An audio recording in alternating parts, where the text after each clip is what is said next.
here's what we have for today. May nagustuhan mo rin ba itong chia seed na to? Kasi ito ang nirecommend ni Doc sa akin.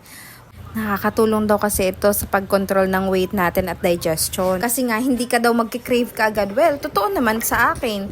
Kapag umaga ko to kinain, at least hanggang lunch na hindi pa ako gutom. So, nakaka-manage po siya sa ating digestion. Ganun na rin po sa blood sugar since high source po itong chia seed ng fiber. At meron po itong omega-3 fatty acids kung saan nakakatulong po sa ating heart. So, magbe-benefit din dito ang bones natin. Ikaw bahala kung saan mo siya ihahalo. Pwedeng sa tubig lang, sa smoothies mo, sa yogurt.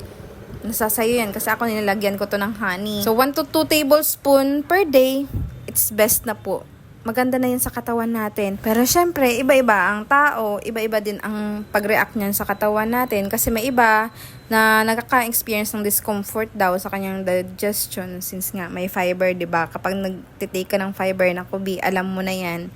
So, check out ka na yun kung gusto mo. Bye!